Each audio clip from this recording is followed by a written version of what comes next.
নমস্কার, আমি সৌরভ বন্দ্যোপাধ্যায়, অ্যাস্ট্রোলজার ও বাস্তুবিদ। আজকে একটা দারুণ টপিকস নিয়ে আলোচনা করতে যাচ্ছি। যে ভুলেও নিজের স্ত্রীকে এই কয়েকটি কথা বলবেন না। যদি বলেছেন তা আপনাদের জীবন নরকে পরিণত হতে বেশি সময় নেবে না। তা মন দিয়ে শুনবেন, আর এই ভিডিওটা খুব বেশি করে শেয়ার করে দেবেন, যাতে অন্যরাও এই ভুলটা না করে। দেখুন, প্রথম কথা বলি, স্ত্রীকে লক্ষ্মীর সঙ্গে তুলনা করা হয়। যে বাড়িতে স্ত্রীকে সম্মান করা হয় সে বাড়িতে লক্ষ্মীর শুভদৃষ্টি সবসময় বিরাজ করে। কিন্তু তা সত্ত্বেও বাড়ির সুখ শান্তি, নিজের সুখ শান্তি বজায় রাখতে গেলে কয়েকটি কথা স্ত্রীকে একদম বলা উচিত নয়। সেগুলো কি কি একে একে আপনাদের সামনে তুলে ধরছি। আর আমার কথাটা কতটা মিলছে বা কতটা আমি ঠিক বলছি সেটা অবশ্যই আমাকে কমেন্ট করে জানাতে কিন্তু একদম ভুলবেন না। প্রথম কথা, নিজের স্ত্রীকে কাউরির সাথে তুলনা করবেন না। অনেক আছে না যে ওই মেয়েটা খুব ভালো, ওই বউটা খুব ভালো, তুমি এটা পারো না, তোমার দ্বারা এটা হয় না, তুমি এমন নও, তুমি এমন, আমি এমনটা চেয়েছিলাম তোমার কাছে, সেটা পাচ্ছি না। এই রকম তুলনা ভুলেও করবেন না। কারণ স্ত্রী নিজের সঙ্গে অপরের তুলনাটা একদম পছন্দ করে না। এটাতে সেই জাতিকা মানসিকভাবে কষ্ট পায়, সাথে সাথে তার মনের একটা বিকার বা মনের পরিবর্তন তৈরি হয়। সবসময় চেষ্টা করবেন নিজের স্ত্রীর প্রশংসা করতে, নিজের স্ত্রীকে সম্মান করতে এবং তার ভালো ভালো দিকগুলো সবার সামনে এবং তার সামনে তুলে ধরতে। দেখুন, জীবনের সব কিছু পারফেক্ট হয় না। আপনিও কিন্তু আপনার স্ত্রীর পারফেক্ট নন, বা আপনার স্ত্রীও কিন্তু আপনার পারফেক্ট নয়। সংসার সুখের করতে গেলে উভয়কে একে অপরের পরিপূরক হতে হয়, সেটা চেষ্টা করুন। দেখুন, সংসার সুখের হবে। নিজের স্ত্রীর সামনে কাউরি চরিত্র নিয়ে কথা বলবেন না, যে ওই মানুষটার চরিত্র খারাপ, ওই মানুষটা একদম ভালো নয়, ও প্রচণ্ড হিংসুটে, বা ও সম্বন্ধে আর উল্টোপাল্টা কথা যেগুলো হয় বলবেন না।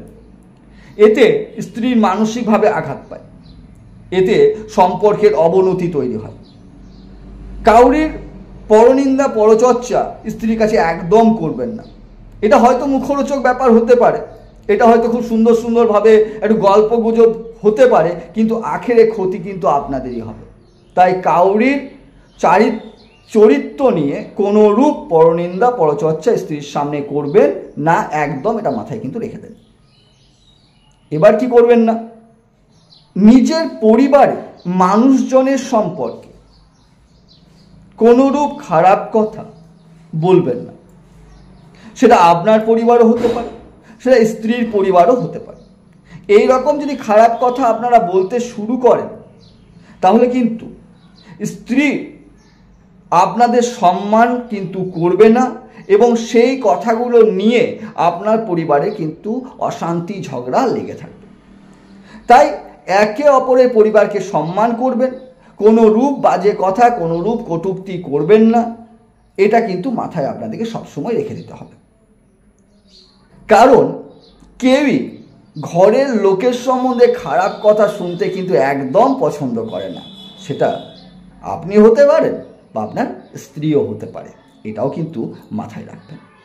তাহলে সংসার কিন্তু খুব হ্যাপি হবে। অবশ্যই ভাই কমেন্ট করে জানাতে ভুলবেন না এই ঘটনাগুলো আপনাদের জীবনে ঘটে কিনা বা হচ্ছে কিনা। যদি হচ্ছে তো অবশ্যই আজ থেকে চেঞ্জ হয়ে যান, চেপে যান। দেখুন, সংসার সুখের হবে। সব সময় চেষ্টা করবেন আপনার স্ত্রী যেমন ফ্যামিলিরই হোক না কেন, সে রিচ ফ্যামিলি হতে পারে, পোর ফ্যামিলি হতে পারে, মিডল ক্লাস ফ্যামিলি হতে পারে, সেই পরিবারের সমস্ত সদস্যকে আপনি আপনার সাধ্যমতো সম্মান করবেন। কোনোভাবেই তাদেরকে হেয় প্রতিপন্ন করবেন না, তাদেরকে ছোট্ট করার চেষ্টা করবেন না। আপনার বাড়িতে এলে তাদেরকে আপনার সাধ্যমতো, তাদের আতিথেয়তার কোনো রূপ ত্রুটি রাখবেন না। দেখবেন আপনার স্ত্রী কতটা সুখী হচ্ছে আপনার স্ত্রী কতটা হ্যাপি হচ্ছে। কারণ একটা মেয়ে সবসময় চায় তার পরিবার এসে যেন বুঝতে পারে সে কতটা সুখে আছে। এই কথাটা, এই বোধটা যদি আপনারা বুঝিয়ে দিতে পারেন, তাহলে তো আপনাদের মতো সুখী ফ্যামিলি কেউ নেই, এটা নিশ্চিত বলা যায়। আরেকটা কথা, নিজের সমস্যার কথা, নিজের প্রবলেমের কথা, সেটা কর্মসংস্থানতেও হতে পারে, সেটা বাড়িতে হতে পারে, বাড়ির বাইরে হতে পারে। খুব মেজর প্রবলেম না ছাড়া ছোটোখাটো প্রবলেম স্ত্রীদের সঙ্গে শেয়ার করবেন না। এইভাবে যদি শেয়ার করেন তাহলে স্ত্রীরা কিন্তু প্রচণ্ড পরিমাণে ওই ব্যাপারটাকে নিয়ে ভাবতে শুরু করে এবং ভাবতে ভাবতে এতটা জটলা পাকায় যে তারাই মানসিক রোগী হয়ে যায়। যদি খুব মেজর প্রবলেম না হয়, যদি মনে হয় যে এই মেজর প্রবলেমটা স্ত্রীকে বলে সলভ হতে পারে, তাহলেই বলবেন, না সব কথা স্ত্রীকে বলবেন না। ওদিকে ওদের মতন ওদের জগতে থাকতে দিন, নিজের সমস্যাটা নিজে মিটিয়ে নিন। কিন্তু কোনো কথা বলবেন না, একবারে সেটা বলছি না, সমস্যার কথা বলবেন না। মেজর সমস্যা যদি মনে হয় বলার, অবশ্যই বলবেন। দেখবেন এতে আপনাদের সম্পর্কটা খুব সুন্দর হবে, এতে বন্ডিংটাও খুব সুন্দরভাবে কিন্তু তৈরি হয়ে যাবে। ধরুন আপনাকে কেউ অপমান করে দিল বা আপনি অপমানিত হয়েছেন, সেই কথাটাও কিন্তু স্ত্রীকে বলবেন না।